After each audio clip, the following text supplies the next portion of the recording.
Hey traders, my name is Ron Haight and I'm with Financial. It's awesome to be here with you today and I really appreciate your time. Over the next 15 to 20 minutes or so, I want to share with you some of my favorite technical setups. I promise to keep it super simple and easy to follow, as well as incorporating our new powerful software at Financial called the seasonality phenomenon. And I think when you see the combination of the two, it's really going to be eye-opening. But before I go any further, I always must show the disclaimer that nothing in this presentation shall constitute a recommendation to buy or sell any security. Trading stocks and options involves risk, and specific financial issues should always be addressed with your financial advisor. Past performance is no guarantee of future performance. Alright, so let's go ahead and kick off.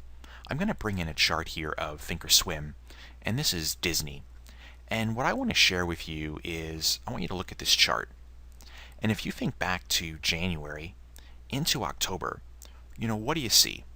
Well, we see a stock on this daily chart sort of moving up into maybe May, and basically as the kids get out of school, Disney starts going down to October.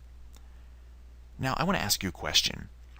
Based on what you see on this screen, is there any indication this stock is about to go on potentially a big run? Higher? Any move higher? I would say probably not. Now, there's lots of technical indicators out there, and I'm going to take a snapshot here in a minute. I'm going to type in some details to help you understand what you see on your screen. But essentially, on this daily chart, Disney sort of is upper left, lower right, and that is the definition of a downtrend. We have lower highs, we have lower lows, right? But then I slide over to the right, as you saw when we began on this chart, and all of a sudden Disney just magically explodes. Pun intended. The mouse house goes from in the low 90s all the way up to almost $110 a share as of this video. So what did everybody seemingly know in here to send this stock higher? Because if I slide back, the average trader is going to say, I want nothing to do with this stock right now. Sure, Disney might be a fantastic company, but there's nothing technical saying it might rise. Now we have volume, we have inside Thinkorswim, it's called the Stochastic Momentum Index. It's very common or similar to a slow stochastics or a full stochastics. It just gives cycles of when stocks may top out and when stocks may bottom out, and there might be a counter move, moving up and then moving down. Then there's something called OBV, which is on balance volume. Now you can go to Investopedia and just type in OBV and you'll get some different answers. I'm going to keep it super simple here and just say, I call this my institutional volume indicator. Meaning that if OBV is going down and the stock is going down, what it's confirming is, quote, the money is going out with the stock. It's leaving the stock. The stock is weak. But if OBV is going up with the stock, it's sort of confirming that, hey, looks like money's coming in, the stock's moving higher, OBV's moving higher, I feel much better about being a bull. All right. So if I slide over again, I want to ask you a question. What did the so-called smart money, what did everybody else seem to know that would send Disney higher, right? Because Disney was just going lower. Was it the fact that, there's a new character? Did they lower prices? Did, I don't know. Did something happen? Did they increase dividends and whatnot? Well, let me show you something right now which I think is going to blow your mind. I want to take you to Financial. And it's just FINAN and then chill on the end. It's a little play on the word financial, of course. If I scroll down here, the left side of this chart is what Disney has done up until this date. The right side is this little dotted line. That dotted line is the future probabilistic price of where Disney might go.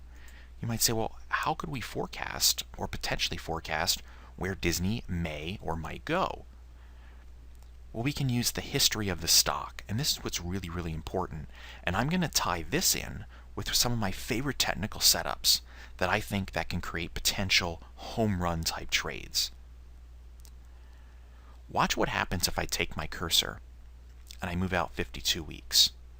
We are now going to see what the smart money already knows. It's called seasonality. Again, there is nothing proprietary to what I'm showing you right now. We've just taken all the data in the market on every publicly traded company and come out with this line. And what does it say? It says that, look, Disney tends to rise between now, which is January as I do this video, right into when the kids get out of school. Once the kids are out of school, Disney goes down. Isn't that just what we saw in the previous chart? We talked about how the stocks seemed to start going down in May and June, trended all the way down to October, and then it goes flying high in October. This is the big money. Typically, you and I as a retail trader, for example, we can't really move the price of a stock, especially something like Disney, unless we were trading massive, massive size, hundreds of thousands or millions or tens of millions of shares, for example. But the big players out there, they come back to the feeding trough again, again, and again at the same time of year. It's absolutely uncanny. So by taking my little slider here on financial, from a seasonality perspective, the stock goes up, goes down, and goes up. But on what kind of probability, right? So if we assume that we're in the middle of January, and I take this slider, and I take it back, let's just say maybe 13 weeks, and I scroll down a little bit, look what data pops up. And look at the bottom of my screen. Check this out. Disney has risen higher by an average of 10.7% in 27 out of 33 years over the next 13-week period. That means this company has been publicly traded for over 3 decades. In 8 out of 10 years, 8.1 out of 10 years, it goes higher. But not just higher, by an average of 10%. That's pretty amazing. When's the last time as a trader you walked into a potential trade setup and said, I feel 81% confident that I think I know where my stock is going? And here's the amazing part. This isn't what I think or what you think. It's just what the data is. It's unbiased.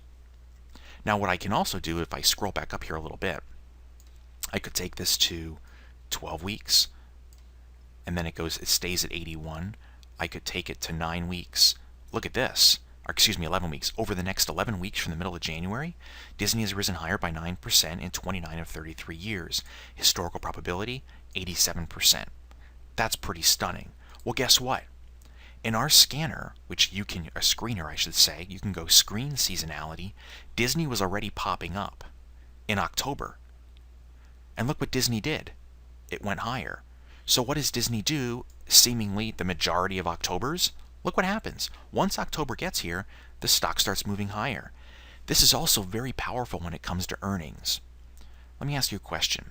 Would it be fair to say that if we tried to guess what the stock is going to do on its next earnings report, it's probably a crapshoot or a coin flip? I'd probably agree with that.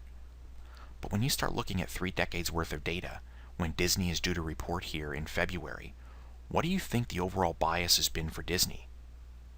It tends to go up, doesn't it? And again, I'm going to bring this back into the next, I can even do 15 weeks. Look what Disney does over that time frame. The report is seen as positive. What is Disney's reports over the summer viewed as? Well, it doesn't seem really what they report. The stock just trends down. It's also called sector rotation. That's another way to look at it.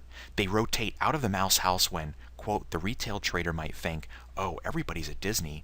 I want to go rush and buy Disney, right? Then they rotate back in when the kids are in school, and then up we go. It's almost absolutely counterintuitive to what the average trader is going to think. So let's go check out a chart, and let me show you how some of my favorite technical setups can really be valuable here. And again, I'm going to show you some of the most simplest, easiest stuff out there. I started trading back in, the 2000s. I got into the market around 2000 as well, and I love it, but I also love reading charts. So I've been doing this a while. I just haven't started trading yesterday type of thing. I've been around a while, and I really enjoy helping folks try to become better traders, right? So let me take a snapshot here and show you what I want to do. Now, I'm going to take a picture here of Disney. Right? There we go. And you're going to see this populate. Perfect.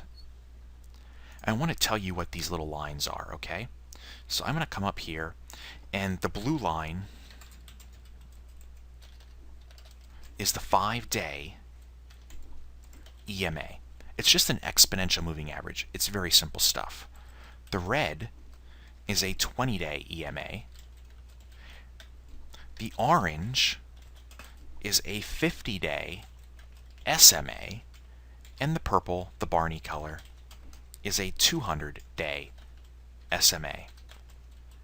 And if you want to know what those little green, the green lines,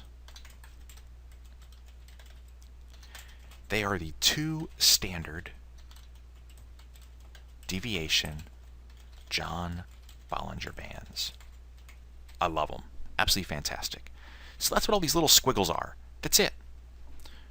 I'm going to zoom in a little bit just so you can see this a little better. And this is the area I was talking about before, right? Disney's going down. No expectation for the average trader that this stock would start just literally soaring and going bonkers to the upside. So what are some of my key things that I look for? Well, first of all, I love when stocks are trending down because no one else is really going to pay attention to them. I can sort of view it as a potential diamond in the rough. Now, Disney, I think, going to be around for a long time. They might have great fundamentals. They might pay a great dividend. I don't care about any of that. I just want to know when the big money is returning to this stock so I can potentially trade it from the long side. So I have this downtrend, right? Let's get rid of that. Get rid of that. The next thing I'm looking for are these things called rounded bottoms. And that's what we get in this September to November time frame. So a rounded bottom is nice. The next thing I'm looking for is for the stock to get above key moving averages. I want to spend just a minute or two talking about these. What I have shown you up here is available pretty much on any brokerage for free. There's nothing to buy. The longer term moving averages, where the 2 red arrows are, the orange and the purple, they're considered institutional style moving averages. They're 50 and a 200. That's a lot of data. Remember, those are long time periods. So when stocks are below them, it's considered the big money is not really with them. And when the stock is above those two, the big money is returning. And it's signs that, hey, it looks like the investors are coming in to purchase the stock and hold the stock. So again, stock in a downtrend, I'm looking for the stock to start regaining moving averages. Now you'll notice in October and November, that's exactly, if I zoom in again, that is exactly when we start getting above moving averages. And if I draw an arrow here, and I'm going to make this smaller, just so we can see easier, and a little bigger. There we go. And I'm going to use that color right there. We can see the stock starting to get above the 50-day, right? Then the stock eventually gets up above the 200-day, right there. So there and there, we get above the orange and we get above the purple. This is showing signs that it looks like buying volume's coming in. Well, the only way a stock can go higher is if buying volume actually does come in, right? We also see here, thanks to Thinkorswim, an earnings report. Huh. When was the earnings report? November. What's our on-balance volume doing? It's starting to go higher. It's plateaued right with the stock, and now it's starting to push higher. So we have some confirmation here. What's the key confirmation? We have a stock getting above its first institutional moving average, which is the 50-day, showing signs of life, but it then gets above the 200-day. If I zoom out, gang, what is the one line on this chart that Disney could not get above once it got below it? The purple line. That 200-day SMA, simple moving average. Once it fell below there, it just could never get quite above it. So to gauge trader sentiment on the stock, buying sentiment on the stock, when we close above such a key line, that's a big deal. What also do we see? I see huge volume. Look at that. Now, if you ever wanted to know what average volume looks like, some platforms will have it for you.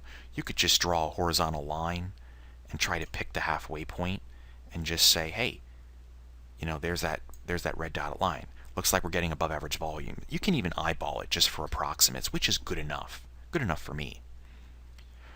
So look what's happening here. Earnings report, fundamental update on the company. The stock, even before the earnings report, if I zoom back in, is starting to move up. After the earnings report, it moves up. OBV coming up. I have all my confirmations. One more time, above the 50, above the 200, big volumes coming in. OBV is telling me that the institutions, in my view, are participating. We're on a buy signal. So you might say, oh, okay, that looks like a buy signal, but man, it wasn't a long downtrend the whole time. Whoa, hold up. Watch what happens when we go to financial. We knew this was likely to happen. And please keep in mind, past performance is no guarantee of future performance. It's not ever going to be 100% accurate.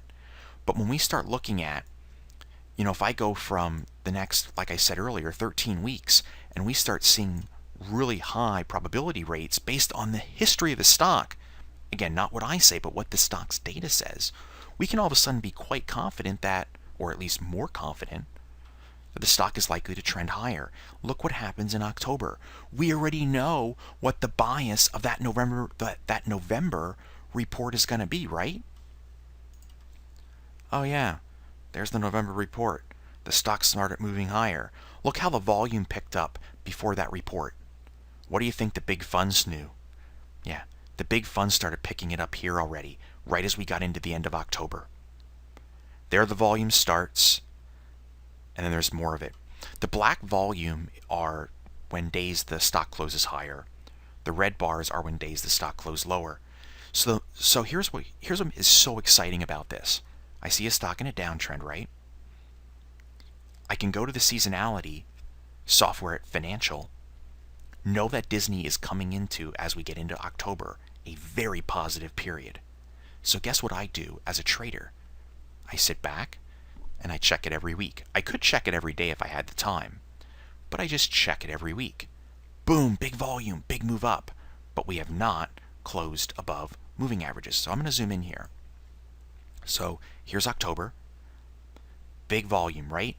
We're now happy, we're smiling, but we're not above the 50 yet in orange. Now we're just bebopping back and forth. That's okay. That's okay. Uh-oh, we're starting to see big spikes again. What do you know? They're buying this in front of earnings. What do you think they know? I'll tell you what they know. They know this is likely to potentially happen. But you and I as traders, we've been around a long time. Even though we have a seasonal positive bias here for the earnings report, on average, we still don't know what that report's going to be, right? So, for example, in a paper trading account, of course, you and I say, you know what, we're going to wait. We're going to let that earnings report come out just because what if this is the 1 year the earnings report's pretty crappy and the stock tanks, which is absolutely possible. We wait. There's earnings. The stock closes the day before earnings at 94.23. It then closes the next day at 96.93. It goes up about $2.70 on earnings. What do you know? Big volume coming in. That's big money. That's not you and me. That's big, big money. At this point, after a stock is gapped up, here's what I like to do. You can still be a bit of a skeptic, right? As a trader, because we've seen it all. The next thing I'm going to do is just wait for confirmation. And what happens? What does confirmation mean? I would like to see a higher close in the top of the candle. Now, I'm a huge fan of candlesticks. There's a lot of great free material out there. There's a lot of great books out there.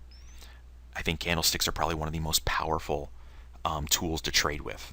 If I was only ever given two technical things I could have on a chart, it would be candlesticks and volume, above all else. We get our close of the high. And by the way, the third thing, seasonality.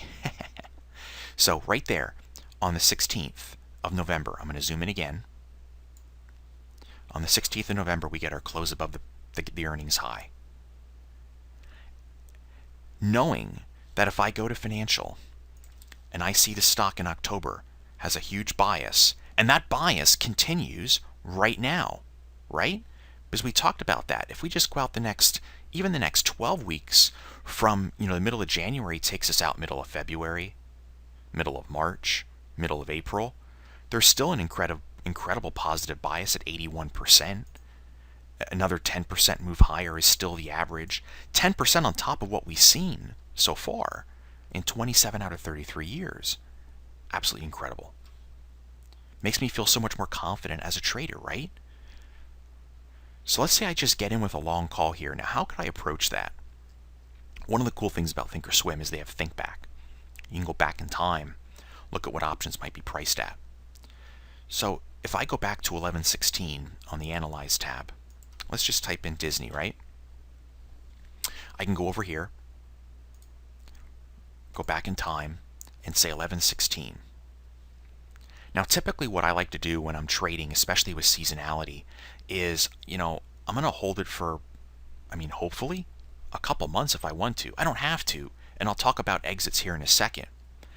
But if I would go out, let's say about 3 months, it's about 12 weeks, I'm going to add about 30 days to that time. So it's 3 months is 90 days, add another 30, it's 120 days. I'm just going to pick an option here closest to 120. That's going to be April. And let's just say I go and I look to purchase something right at the money. Now the stock that day was at 99.12. It just finished up $1.42. Let's assume I just go out and buy strike 100. And it's showing a price at $3.95. If I go to the chart right here, it did go up the next day, but then it went down. It went up, it went down, and then it just starts going bonkers in December. And it continues to go higher, even as of this particular video. What would be the return over this time frame? This is where it gets absolutely staggering. If I assume that I would go long here using my simple techniques, it closes above the purple, closes above the orange, closes above the purple, we get past earnings, we have the volume. I'm just going to wait for one more confirmation. I'm almost like being a little bit of a scaredy cat, right? Double confirming, triple confirming. I have new highs on a fundamental event. Here I go. And I have seasonality which is like the wind at my back. I go long here. Where would I potentially get out? Moving along. Let's just say I hold it to here, which isn't even the highest because as of right now, with the market being live on this day, we're even above it. Let's just assume I held it to the 6th, just to show you, right? Watch what happens if I go to the Analyze tab. And I change this to January 6th. Watch that $100 long call. April, 100. On that day, it was worth $10.60. So a $3.95 long call contract, which is the equivalent of $395 at risk, would then be worth $1,060 on January 6th. That equates to a $665 potential profit just on that option. So $395 turns into $1,060. Pretty amazing. Absolutely stunning. So as traders, we see Disney going down. We're somewhat hesitant. How can we put the odds in our favor? One more time. We're above the orange. We're above the purple. Earnings passed. The volume's coming in. And we knew we had seasonality at our back. And it continues to be strong even today. Pretty cool stuff. Now, how about exits, right? Because that's the next thing. How could I, and I'm not talking about you because I can't tell you what to do as a trader. That has to be your decision. But what could I do in terms of trying to manage this trade with my favorite indicators?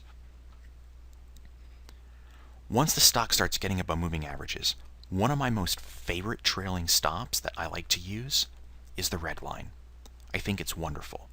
It's a 20-day EMA. That takes the last 20 days the stock is traded and gives the heaviest weighting to the most recent day, because I think what happened yesterday is much more important than what happened 20 days ago, right? So the heaviest weighting of the most recent data. Well, that's 20 days. That's nearly a month on the calendar, right? So once we're up here, look at the separation from the red line to where we were, and that's where we could say we could have gotten in. The stock pulls back, it stays above the red line. In fact, it stayed above the red line the whole time. Disney continues to be strong. So how do I manage it? I'm okay trading just one lot, meaning I'm okay with just one call or 100 shares of stock. But what I found over my trading career from a mental standpoint is buying in multiple lots, I think, can really help traders. What I mean by that is let's assume I want to buy 3 long calls. Okay? 3 long calls. I'm going to go back here, and I'm going to draw this for you. I'm going to come over here. Let's say, for example, I buy 3 long calls.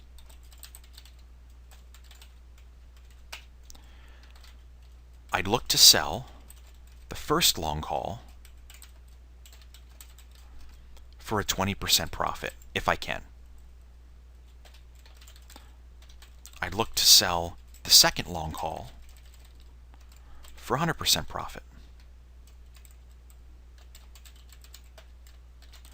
And I'd look to try, and this is where it gets a little funny, I hope you don't mind my humor, I'd look to try to be a little piggy and use the 20-day EMA as an end-of-day trailing stop. So until the stock closes below there, I'm going to hold that little sucker and see if I can't turn this into a monster. Will it happen? I have no idea. You might say, well, why am I using 20%? Why am I using 100%? Here's the thing. I've taught tens of thousands of traders all over the world, and I absolutely love it. It's one of the most favorite things I get to do. I find it to be so much fun because when I got into trading options, I didn't know a thing. I knew zero.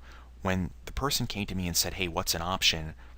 I thought it was what the University of Texas ran in football, and then I was corrected and said, no, it was Oklahoma or something like that.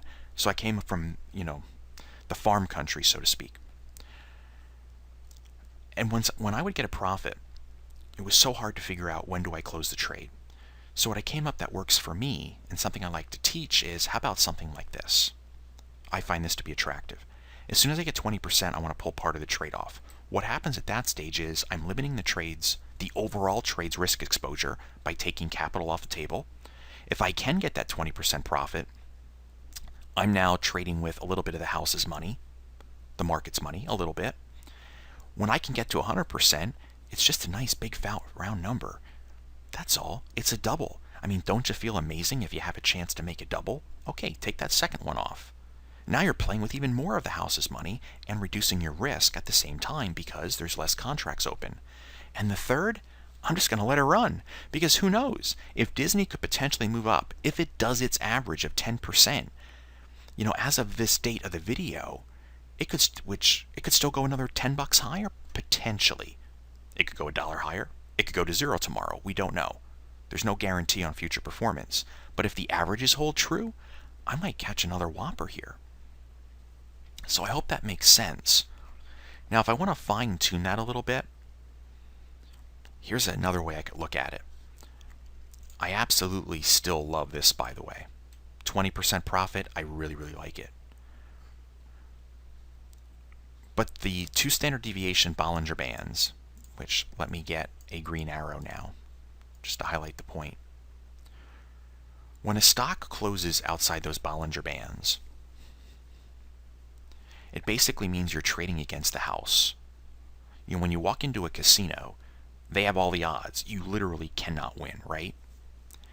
Well, when you're trading outside the 2 standard deviation Bollinger Bands, it's also like trading against the house, meaning that, sure, the stock can keep going higher, but 90+% of the price data will always fall within those 2 standard deviation bands. So when you're outside those bands, it's a sign that, hey, I understand that, here and here good times are happening and maybe the account's going up nicely and you're so happy as a trader, but over time, it's going to go sideways and it's going to come back in. So what some traders like to do is they'll come in here and they'll say, all right, I'll take that 20%. But the next time it gets outside the band, I'm going to close the second leg or the second third. But that third one, oh baby, we are going to let that sucker run and hopefully we just catch a monster. So this is all end of day. As the stock continually moves up, the 20-day comes up. Even if the stock were to start to oscillate and go sideways, like that, or like this, it never gets to the 20-day. If it closes below the 20-day on an end-of-day basis, right at the end of that day or the next day, I want to close the whole trade. That's how beautiful it is. Very, very simple, straightforward, and I absolutely I absolutely think this is priceless to teach traders, how to follow along. So take some of these indicators, they're free, go put them in a paper trading account and try playing around with some of this. It's a lot of fun, and I think it's a great way to help limit some risk exposure. Now here's something else I would love for you to do. We put together a special 14-day trial. There is no credit card required. If you go to financial.com/offer/MT/platinum, I know it's a little bit long, but there's going to be a link at the bottom of the video, etc., that you'll be able to click on. Don't worry about that. And even so, here's our contact information. It's a very simple email address. It's care@financial.com. But if you take this trial, we cannot charge you a cent because there's no credit card. In fact, if I go back up to the website, I'm going to show you something. There is the link. You'll see this order page, right? All you're going to do is type in your first name, your email address, click to agree to the terms and conditions. There's no credit card, and just simply type in your name, click order now, and you'll instantly be given a completely complimentary account for 14 days. You can play around. You can see the power of the software. If I go here, you'll be able to play with seasonality. It's going to be all access, by the way. You can look for stock scores. We have a proprietary algorithm that will give you a stock score if Disney's rated a buy or a sell. I mean, just look at the stock score alone. Green means I can be long, red I'm out. Green I'm in, red I'm out. It's absolutely amazing. And even the stock score went bullish in October, which, by the way, stock score incorporates technical, fundamental, sentimental, and seasonality into the stock score. So that's a great tool. You can also, we have lists where you can look for stocks that are value investor stocks. You can come over here to newsletters. You get covered call opportunities on a daily basis. You'll get seasonality opportunities. We also have a covered call screener. So guys, this is an amazing deal. It's 14 days completely free. Please go ahead and check it out. And let me just show you one thing here really quickly. Have you ever gone into the weekend, and you might use that as the time where you might consider doing some research on stocks, right? What if I told you that within 5 seconds of logging into Financial with your free trial, your all access trial, you go screen, seasonality, you go and save your settings, you scroll down, you now have the hottest trending stocks in the entire US stock market that are publicly traded for the next 12 weeks. Isn't that stunning on a historical basis? And what does that mean? I've asked for stocks that rise at least 5% over the next 12 weeks with a 75% accuracy rate, minimum share price $10, number of years of trading history 15 years. Because I think that's important, because if it's not 15 years and I pick 5 years, well then maybe a new company could come up, and the stock market's just been so bullish since the 08-09 bottom that everything goes up, right? So to speak. So going back beyond the last market correction is really important. And you'll see stocks like Priceline, Skechers, Valero, AMAT, Disney was in here. You got Ruger, you got Lowe's, Xilinx, Hasbro. The list goes on. And you can search by 50, 100, you can go crazy here. So it's really awesome. And here is the link again, financial.com/offer/MT-platinum. Again, there'll be a link at the bottom of the video. You can click on it, and you get your free 14-day trial. There is nothing to buy, absolutely nothing. I can't charge if I wanted to. There's no credit card. And please send us your comments as you're going through it. We love feedback, and look forward to seeing you on the other side. So thank you so much for your time. I really appreciate it, and I wish you guys all the best and a fantastic 2017.